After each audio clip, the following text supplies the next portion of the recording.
let's see how else we can use the Gregory's series.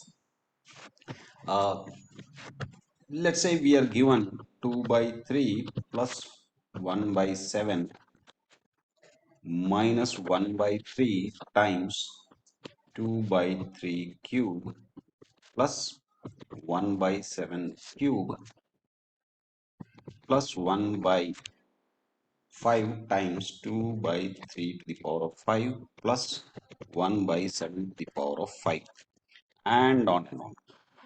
See, either we are given this, or while doing something else in maybe physics or whatever, we end up with this type of expression. Okay, now we have to simplify it in some manner. So let's see what its value would be equal to. Okay, so this would be equal to 2 by 3. I'm doing some grouping now. Now 2 by 3, and I have 2 by 3 cube. So let's put it together. So 2 by 3 times 3 cube plus, here again I have 2 by 3 to the power of something. 2 by 5 times 3 to the power of 5 minus, and we know this will keep going. So let me add just one more. That would be, since we recognize this pattern, that would be 7 times 3 to the power of 7. Okay, and on and on and on. Then what else do we have? We have 1 by 7. So plus 1 by 7. Do we have any other 1 by 7? Yes, 1 by 7 cube we have. So minus 1 by 3 times 7 cube plus 1 by 5 times 7 to the power of 5, and on and on and on. Okay, here itself you may be recognizing the pattern. So 2 is common to all the terms in the first expression.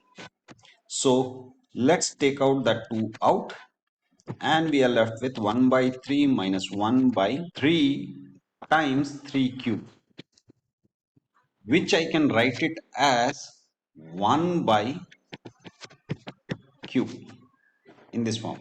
Okay, I have 1 by 3 to the power of 5 times 1 by 5, right?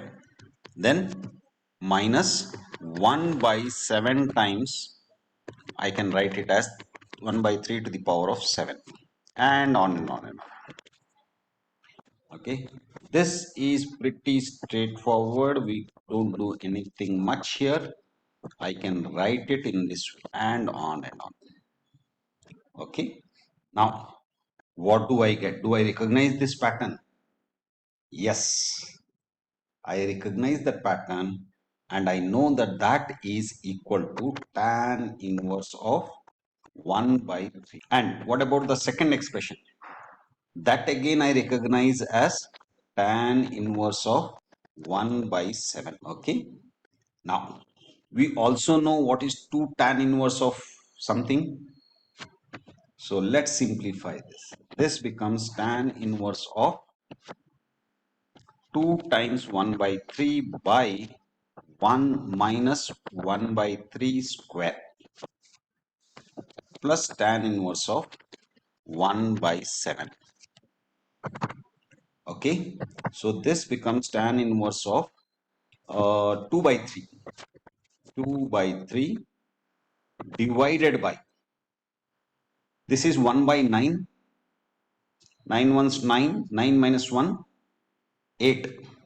So 8 by 9 plus tan inverse of 1 by 7. Okay, so tan inverse of, since it is division, when we multiply, we take the reciprocal. So 3 and 3, 9 cancels. So 3 3 is 9, 2 4 is 8. Right? But remember, this would be reciprocal. So this will be tan inverse of 3 by 4 plus tan inverse of 1 by 7. Again, I have tan inverse of something plus tan inverse of something. That again I know how to add. So I get tan inverse of 3 by 4 plus 1 by 7 divided by 1 minus 3 by 4 times 1 by 7, which is equal to tan inverse of 7 3s 21, 21 plus 4 25, okay, by 28 divided by, here what do I get, 28 minus 3, that is 25 by 28. So I'm left with tan inverse of 1, which I know is pi by 4. Yes. So the uh, series that has been given to me, it equals pi by 4. Okay, let's do the second one. Now here it's a little bit different. So tan inverse of x by x plus tan inverse of y by y plus tan inverse of z by z is equal to what? That is what we have to figure out, provided it is given that x, y and z are the cube roots of unity. That means what? That means x is equal to 1, y is equal to omega, and z is equal to omega square. Okay. Now omega e can be written as minus 1 plus I root 3 by 2, and omega square is minus 1 minus I root 3 by 2. Okay. We also know that omega square plus omega plus 1 equal to 0. Okay. So what else can we infer? We can infer that omega to the power of 4 is equal to omega cube times omega. Omega cube will be 1. So this will be omega. Omega to the power of 5 is equal to omega cube times omega square, which will be omega square because omega cube is 1. Similarly, omega 6 is equal to omega cube times omega cube, which is equal to 1. Remember this.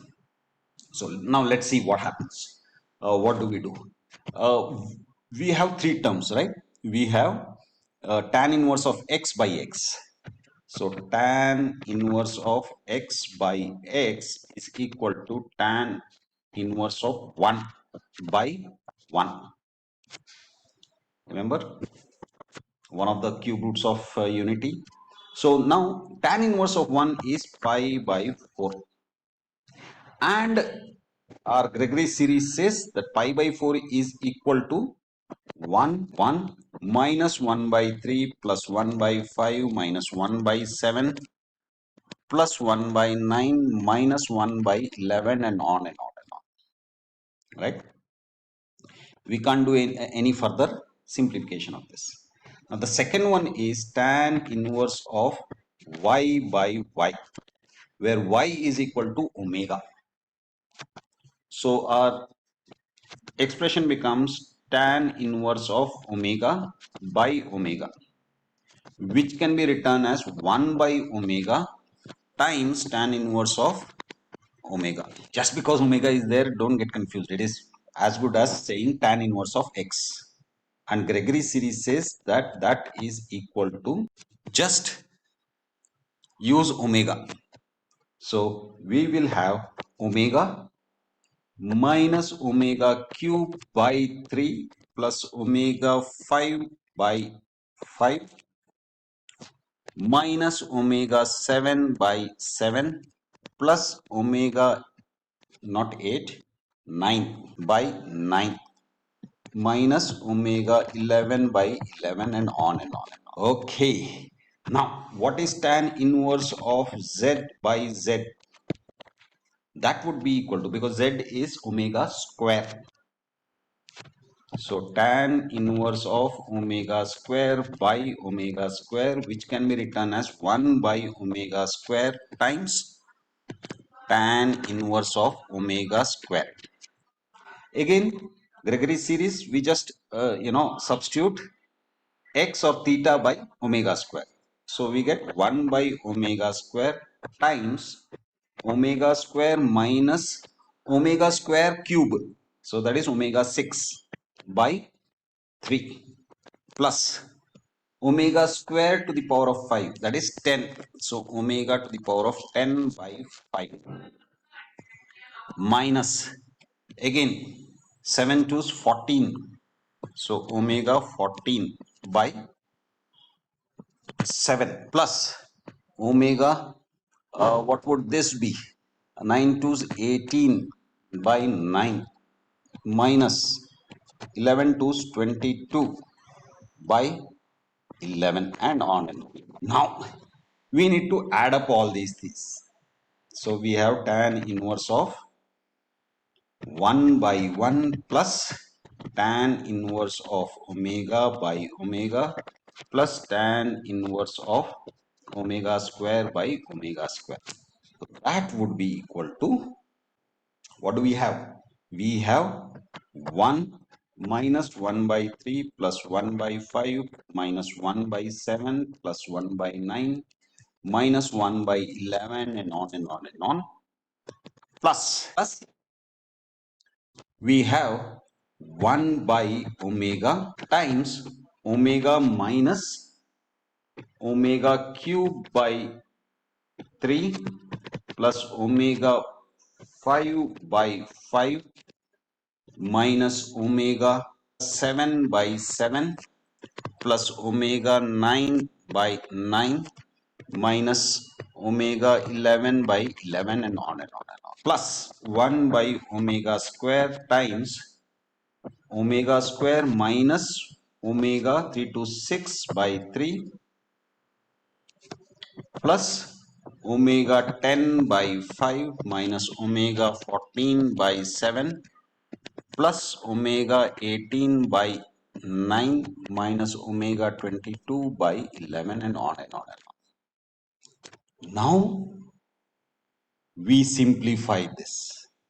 We could have simplified it earlier also, but anyhow, the first expression doesn't change. 1 by 1 minus 1 by 3 plus 1 by 5 minus 1 by 7 plus 1 by 9 minus 1 by 11 and on and on and on. That doesn't change. But the second one does change. Yes. How does it change? uh, if you notice here, omega to the power of 5 would be equal to what? Omega cube times omega square. So this will become omega square. Omega to the power of 6 is 1. So this will become omega. And this will become 1. This will become omega square. Similarly, this will become 1. This will become omega. This will become 3 4 12. So omega square. Go to the nearest multiple of 3. So it is perfectly divisible by 3. So 1. 3 7s 21. So omega. So what happens? This becomes 1 by omega times omega minus omega cube is 1. So I get 1 by 3 plus omega square by 5 minus omega by 7 plus 1 by 9 minus omega square by 11 and on and on and on. Okay. Now the third one. So 1 by omega square times omega square minus 1 by 3 plus omega by 5 minus omega square by 7 plus 1 by 9, then 1 by 9 minus omega by 11 and on and on and on. Okay, so now what else can we do? Let's see, let's simplify it. First, so we can't do much. So 1 minus 1 by 3 plus 1 by 5 minus 1 by 7 plus 1 by 9 minus 1 by 11 and on and on and on plus. Now this is where we can simplify. So 1 by omega, if we take it inside, we get omega omega cancels, minus 1 minus 1 by 3 omega plus omega by 5 minus omega cancels, so 1 by 7 plus 1 by 9 omega minus omega by 11 and on. Then the third term, omega square, we take it inside. So we get 1 minus 1 by 3 omega square plus omega cancels one of them. We get 1 by 5 omega minus both the omegas cancel. So we are left with minus 1 by 7 plus 1 by 9 omega square minus 1 by 11 omega and on, right? Here you need to be very careful. Okay, so now what we'll do is, let's uh, take somewhat of like terms kind of thing. uh, let's say 1 1 1, so 1 plus 1 plus 1, right? And then the second term is minus minus minus, so we take minus out. 1 by 3 1 by 3 1 by 3 is common, so let's take 1 by 3 common out. What we are left with is 1 minus 1 by omega. No, it will not be minus, it will be plus because minus has been taken outside, plus 1 by omega square. What is the next term? Plus 1 by 5. What do we get? 1 omega by 5. So plus omega plus 1 by omega. Similarly, we take minus 1 by 7 out. We get, okay, 1, then plus 1, and again we have 1 by 7. So plus 1. Okay, now let's look at the next term, that is 1 by 9. So plus 1 by 9, and let's see, 1 plus 1 by omega plus 1 by omega square, right? Then let's look at 1 by 11. This will come to what? 1 by 11 is 1 plus omega plus 1 by omega and on and on. Okay, let's see now. 3 minus 1 by 3, and let's add up these three. What do we get? Omega square in the denominator, we get omega square plus omega plus 1 plus 1 by 5. Now 1 omega square, this will be omega square plus omega plus 1. Then minus 1 by 7 times 3 plus 1 by 9 times omega square plus omega plus 1 minus 1 by 11, and again omega plus omega square plus 1 and on and on and on. Okay, so this becomes 3 minus, this is 0, omega square plus omega plus 1, so this goes off. This again is 0, so this goes off. This again is 0, this goes off. This again is 0, so this goes off.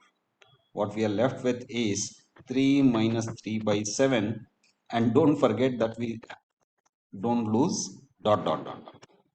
Okay, now if we had taken many more terms, we would have had some more. So 3 by 7 plus 3 by 13 minus 3 by 19 plus 3 by 25 and on and on.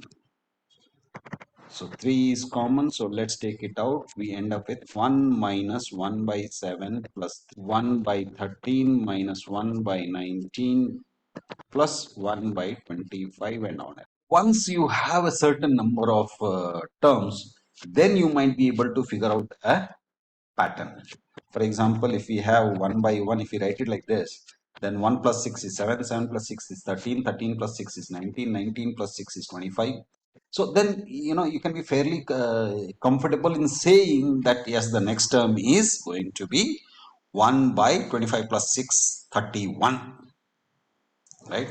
But with just two terms, no. So you need to have enough number of terms.